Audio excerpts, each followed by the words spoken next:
एबे स्वास्थ्य अवस्था आपातत ठीक अच्छी आउ 3-4 दिन पर खोलिया पड़ो से मैंने स्टिच खोल देछंती से दिन 19 तारिख दिन आम समस्त पार्लियामेंट को जाइलु आम्बेडकर अपमान विरुद्ध में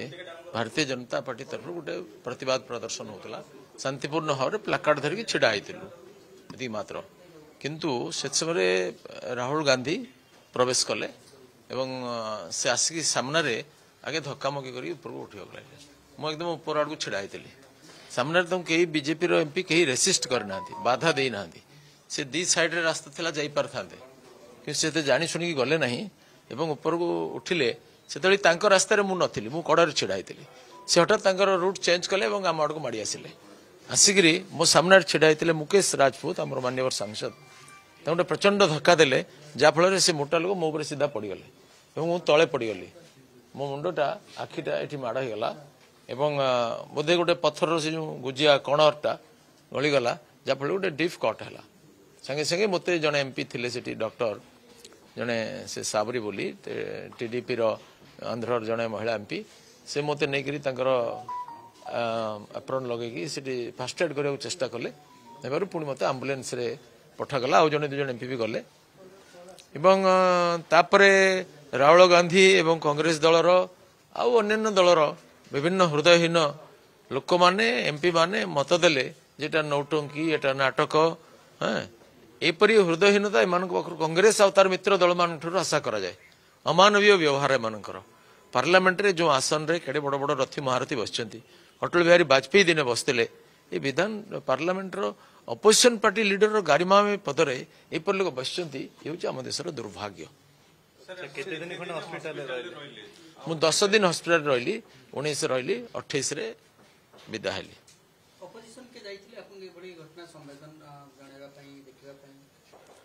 अपोजिशन माने कांग्रेस दल के आसी नथिले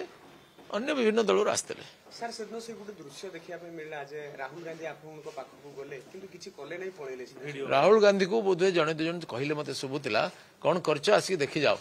से आसी देखिले और तीव्र कटाक्ष करके चली गले कोन कहले कटाक्ष रे से कहले जे मते आसुला जे सारंगी जी मुझे धक्का दिया वास्तविक ताने विरोधी दल नेता मिछ कहले टीवी सीसीटीवी के सत कहला सेटा जणे दबो साइंटिफिक एविडेंस अवेलेबल अछि किंतु एभली घटना केबे घटिया कथा न हो एटा अत्यंत जघन्य एवं निंदनीय घटना कौन से एमपी एपरी अशोभनीय आचरण करती कि आम से तो वर्ष सारा बसुँच आम सैड देखिए जाऊँ एवं पछ गेट देखिए जाऊँ केवल सहित संघर्ष करनु से वर्ष सारा अटक बस मुझे ठीक अच्छी मोटामोटी हाथ फाथ बाजिले पेन अच्छी ना एमती जंत्रणा ना स्टिच खोलला बेले कष्ट माने आपनको समालोचना करथले सोशल मीडिया हो अनेक जगह रे देखिया पे मिलुथला जे प्रताप षडंगी मिछो कहउछंती ड्रामा रे करूछंती सनु कोन कहया पे जाय तो आखिरे अंध पुटली बांधिकी सूर्य नाहंती बोली कहिले सूर्यंकर अस्तित्व अस्वीकृत हुए नाही जदि 10 लाख अंध लोक कहबे जे सूर्य नाहंती आ जने चक्षुष्मान कहबो सूर्य अछंती ताक तार ग्रहण हो मेजॉरिटी ग्रहण होबनी सेनो जो मानकर काम हैला केवल कुत्सा रचना करिबा से माने काम करूछंती मु कौन सतरे मत आघात से दिन तो सब जनता देखी से तो टीवी वाला थिले वीडियो रिकॉर्डिंग होती सीसीटीवी रेकर्ड होती आउ डाक्तखाना रिपोर्ट अच्छी दीदी डाक्तखाना रिपोर्ट अच्छी मोर आघात कौन होती मोर सब प्रकार टेस्ट होती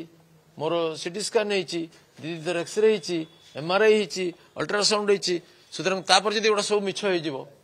बीजेडी जने सांसद भी पोस्ट करथिले सोशल मीडिया रे जे मु जाय कि देखिली किछि ही नथला परवर्ती अवस्था रे बैंडेज गुडा बड़ी बड़ी गला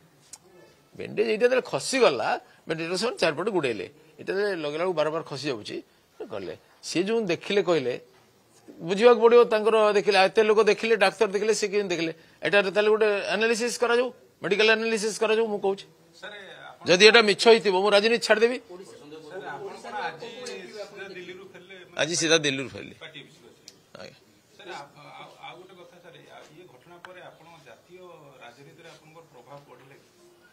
मुझे किसी विचार करनी तो घटना कौन गोटे प्लां कर रात ओडी बोली सी आसिले अटैक कले मो राजनीति प्रभाव पड़े कौन कारण अच्छे ओडिशार सांसद मैंने अन्य सांसद मैंने माननीय मंत्री मैंने बहुत गोटे देश सारा लोक ସାର୍ ଯେତେବେଳେ ଆପଣ ମେଡିକାଲରେ ଥିଲେ ପ୍ରଧାନମନ୍ତ୍ରୀ ଏଭଳି ଆଶ୍ୱାସନା ଦଉଛନ୍ତି ଜଣେ ସାଂସଦକୁ ନିଜେ ପ୍ରଧାନମନ୍ତ୍ରୀ ସର୍ବମାନ୍ୟ ନେତା ଅପୋଷ୍ଟର ହୋଇ ଭାରତୀୟ ଜନତା ପାର୍ଟିର ଆଶ୍ୱାସନା ଦେବା କେତେ ମନୋବଳକୁ ଦୃଢ କଲା? ଦେଖନ୍ତୁ ମାନ୍ୟବର ପ୍ରଧାନମନ୍ତ୍ରୀ